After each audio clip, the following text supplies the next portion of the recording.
Gereja Santo Robertus Bellarminus tengah dilanda puber kedua. Lihat saja perubahan sikapnya serta gairah hidup yang semakin menyala-nyala. Mulai dari tingkah polos anak-anak sekami dan bina iman atau gelak tawa orang muda Katolik, KKMK dan paduan suara, hingga semangat doa yang terekam lewat kegiatan Legio Maria, persekutuan doa karismatik, dan sadana.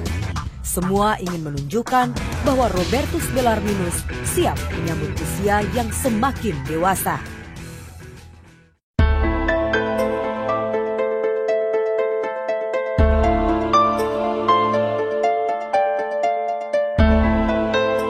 Sebagai bagian dari Keuskupan Agung Jakarta, Gereja Robertus Bellarminus bukanlah sosok yang biasa-biasa saja. Ukiran sejarah mampu membuktikan bahwa perjuangan itu begitu nyata.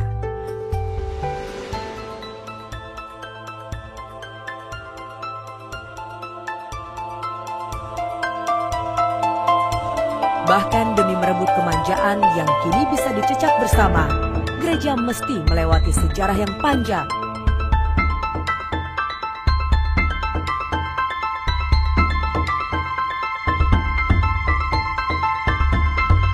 Memungkas 40 tahun perjalanan gereja, peristiwa monumental itu sepantasnya perlu dirayakan bersama.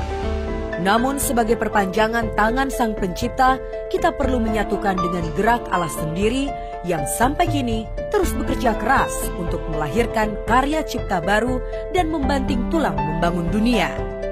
Bukankah tantangan dan hambatan serta rintangan yang menghadang di depan mata justru semakin menggelorakan puber kedua menjadi saat yang penuh gairah?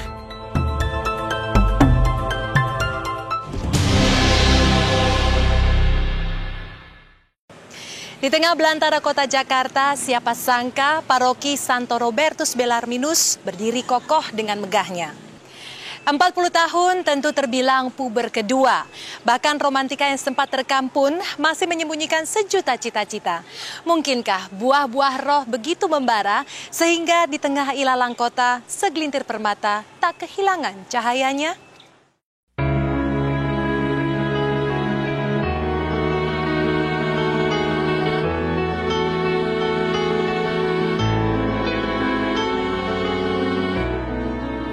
Menanamkan pengertian akan iman dan arti hidup yang sebenarnya sedini mungkin sangat penting bagi perkembangan jiwa seseorang. Untuk itu, dibentuklah Bina Iman dan Sekami sebagai wujud dari bentuk pelayanan gereja bagi umatnya.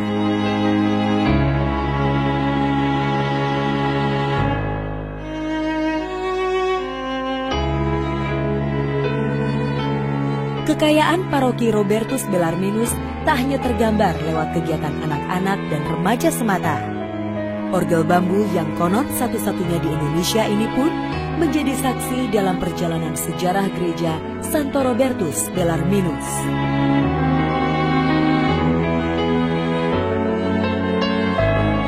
Juga sumur resapan dan tungku pembakaran sampah sebagai sumber daya potensial yang sangat bermanfaat bagi masyarakat yang berada di sekitar gereja.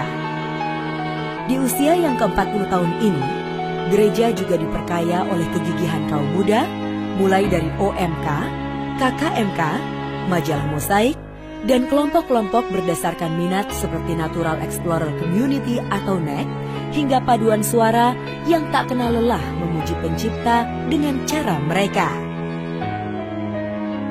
Romo Mikael Irwan Susiananto, Romo Teguh Santoso, dan segenap umat pantas berbangga. Sebab di tengah hiruk-pikuk megapolitan Jakarta, serta berbagai tawaran duniawi yang begitu menggoda, masih banyak orang yang terlibat dalam aneka kegiatan rohani yang terpatri lewat doa sadana, karismatik, hingga Legio Maria. Merintis gereja di antara desingan peluru tentu bukan sekedar nostalgia di masa lalu. Setiap perkembangan yang ditawarkan pun masih menyisakan segumpal panggilan untuk diwujud nyatakan. Jika 40 tahun berhasil dilalui bersama, bukankah perjuangan itu tidak hanya berakhir sampai di sini saja?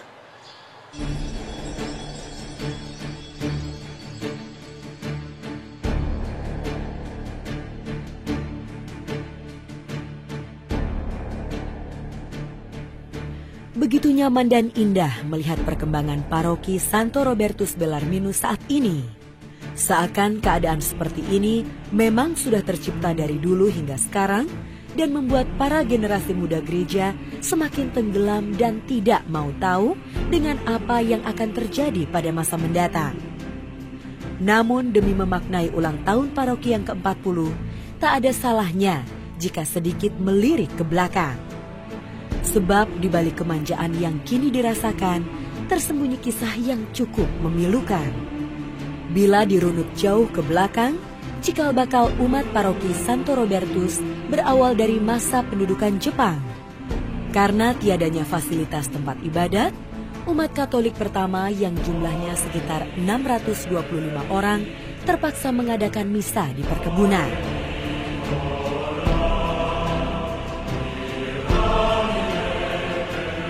Sejarah melesat pada tahun 50-an ketika Monsinyur Jaya Seputro berkat upaya anggota ABRI mulai meresmikan panitia pembangunan gereja Kramat Jati yang beranggotakan personil AURI.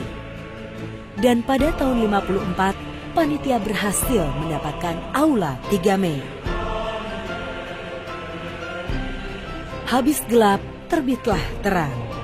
Manakala Sekretaris Uskup memberi Insinyur Limbuance wewenang agar gedung gereja segera dirancang. Sebab pada tahun 64, bekas gudang AURI berhasil didapatkan.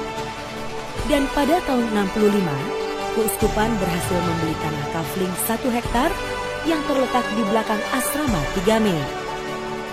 Namun demikian, pada tahun 66, langkah pembangunan kembali tertunda. Mengingat Biro Pembangunan Keuskupan kekurangan dana. Beruntung, Pastor Baker memiliki kerabat dan kenalan di Belanda, hingga perlahan namun pasti, gedung gereja yang kita miliki saat ini tegak berdiri. Tanggal 29 September 68 merupakan bulan penuh madu bagi gereja Celilitan. Sebab Monsinyur Jaya Seputro berkenan memberkati gereja dengan nama Robertus Bellarminus sesuai nama permandian Pastor Baker tercinta. Selanjutnya, wajah Tuhan semakin menunjukkan keberpihakan manakala kebun anggurnya berlimpahkan panenan. Dengan tumbuh kembangnya umat, serta campur tangan roh yang terpatri lewat beragam kegiatan.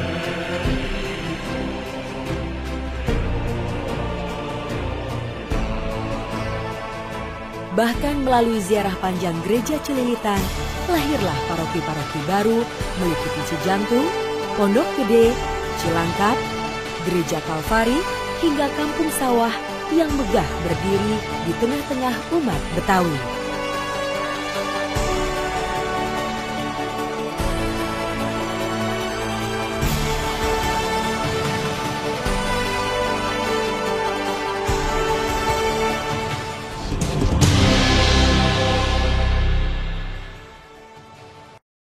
Merefleksikan setiap jejak kemajuan bukan mustahil hanya kemanjaan semata yang kita rasakan.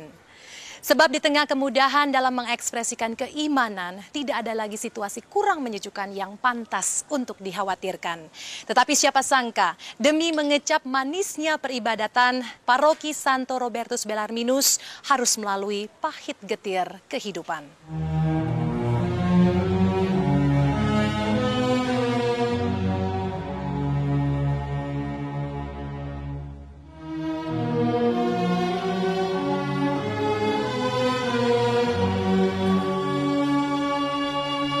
Saat ini gereja Robertus menunjukkan gairahnya. Pada masa kini, nampak geliat orang muda Katolik untuk terlibat dalam hidup menggereja. Paroki Robertus memberikan kebebasan bagi orang muda Katolik atau OMK dalam mengekspresikan iman melalui misa kreatif. Ada misa audiovisual, misa teatrikal atau musikal.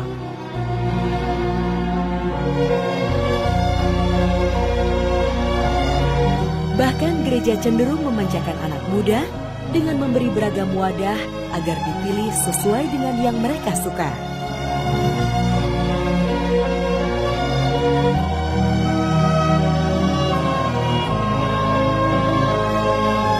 Tergiur iming-iming dunia yang begitu menggoda, barangkali memang benar adanya.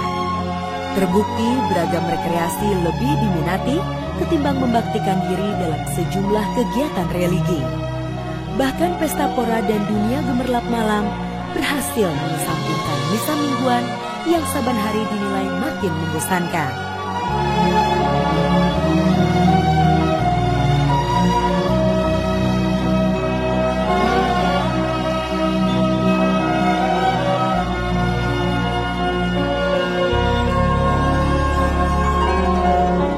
Di ulang tahun paroki ke-40, sebuah angka yang kerap dimaknai sebagai puber kedua barangkali merupakan waktu yang tepat untuk sama-sama berefleksi.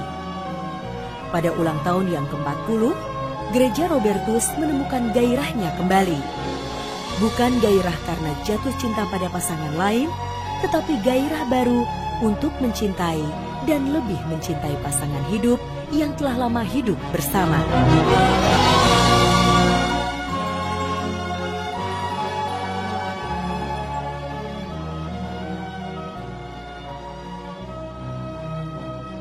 Ya, di antara bayang-bayang pahit getir masa lalu gereja, di antara kemudahan yang saban hari menyapa iman kita, memaknai bertambahnya usia, tak selamanya hanya dengan pesta pora. Lewat sepercik harapan dan doa, semoga kita mampu mewujudkan cita dan cinta bersama. Saya atas nama Pastor Paroki Wonosari, mantan Pastor Paroki Celitan Robertus, mengucapkan selamat 40 tahun dan sukses Provisiat. Amin. Selamat ulang tahun yang ke-40. Hidup Robertus Belarminus.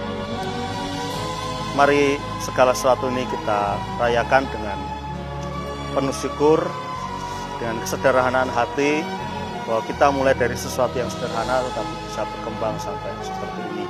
Barangkali lewat media ini juga saya mengucapkan terima kasih pada seluruh pendahulu, baik itu para gembala maupun juga awam-awam yang tangguh yang telah membuat wajah gereja berkembang seperti ini. Saya mengucapkan selamat ulang tahun yang ke-40 kepada Paroki Santo Robertus Belarminus yang ada di Celitan, dan semoga paroki ini berkembang dengan penuh berkat dan penuh bakti.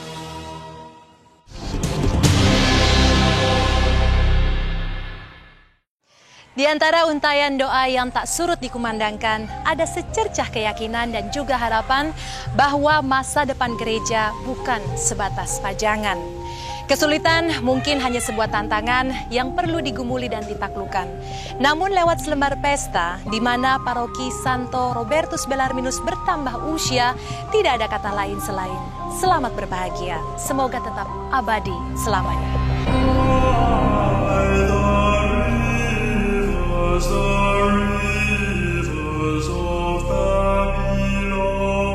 We lay down